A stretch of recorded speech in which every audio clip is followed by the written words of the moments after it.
My name is Jimmy. What's up, everyone? Jim here, and since E3 is just around the corner, actually starting tomorrow with the EA conference, I thought I would do not necessarily predictions, but also things I want to see. Now, first I'm going to start off with things that's obviously going to be at E3, and then finish it off with my predictions.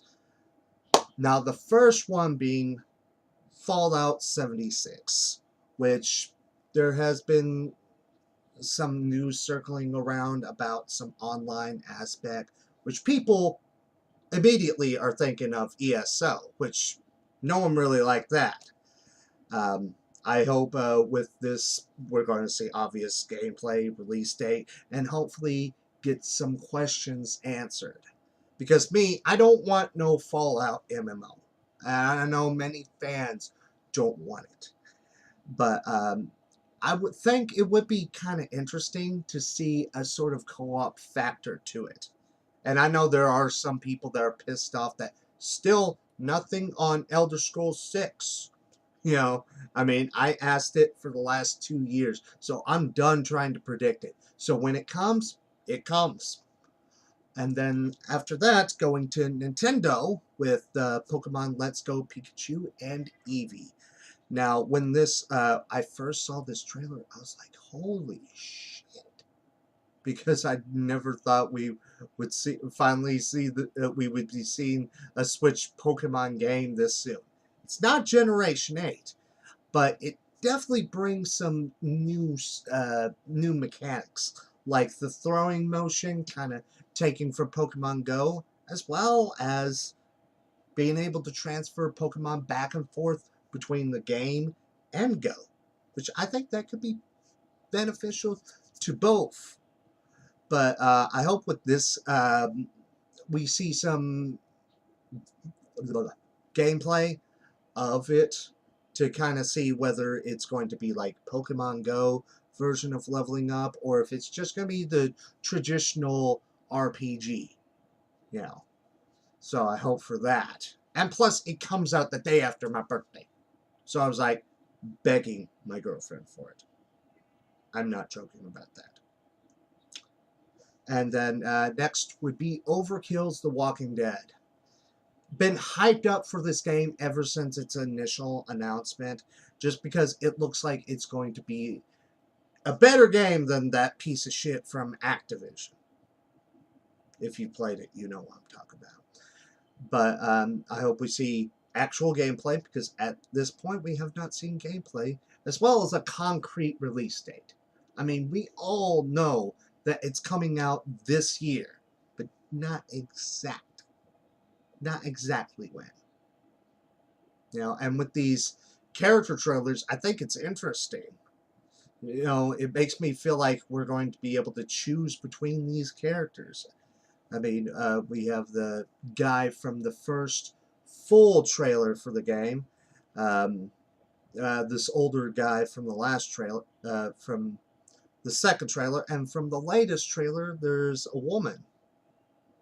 Which I have to say, all three characters look very interesting to play as. And then finally, to finish off on this, I want to Kingdom Hearts 3.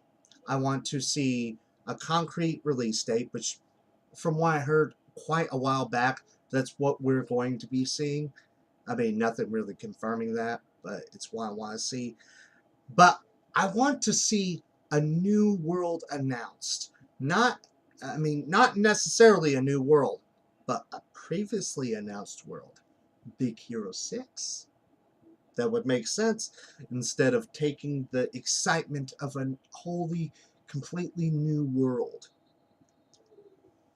Now, we get to the point where I'm talking about my actual predictions.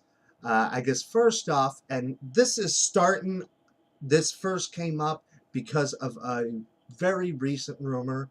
I'm not taking the rumor 100% serious, but it's definitely something I think would be a great surprise from E3. And that would be Dying Light 2. And if you never played Dying Light, I would recommend it. It comes from the same developers of Dead Island and Dead Island Riptide. Such a great game with that parkour aspect, and I would just love to see some improvement if there is a sequel announced at E3. And coming from that, not necessarily something I hype for, is I want to see some form of update. I mean, I don't care if it's at E3 or not, of Dead Island 2. I mean, it's not necessarily a game I'm excited for.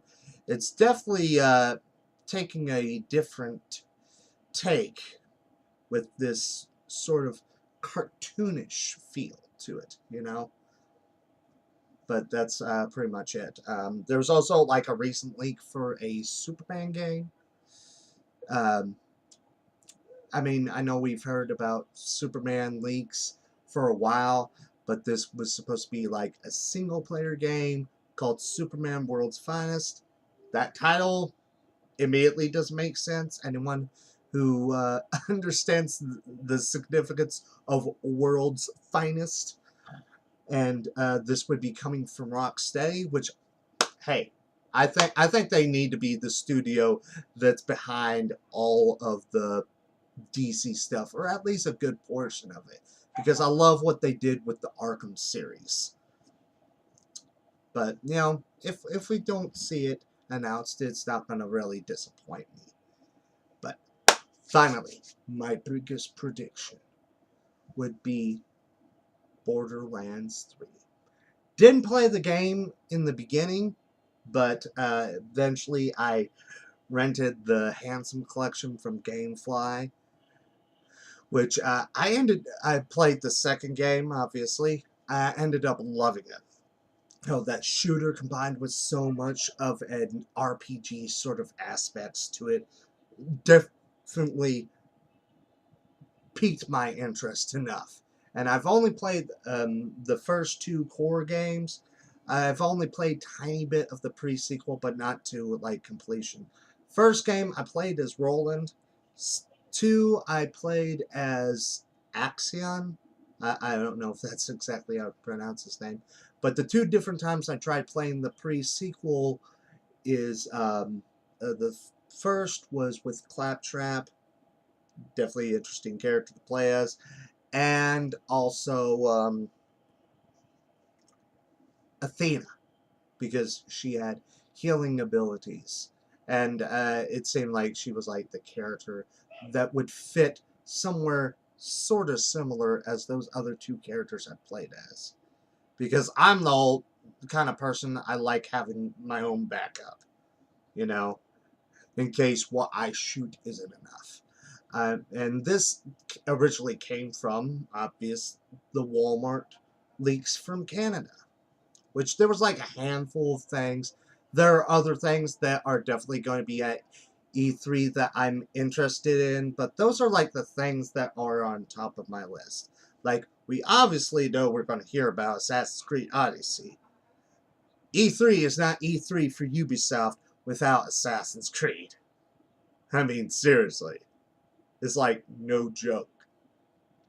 You know, I definitely want to see whether in that game, whether we're going to be, you know, in present outside of the Animus, if we're going to be like a new character or that same chick from Origins. Which my prediction on that game is I want it not to exceed Origins necessarily, but definitely continue that greatness. Because Origins definitely made the extra year totally worth it for me.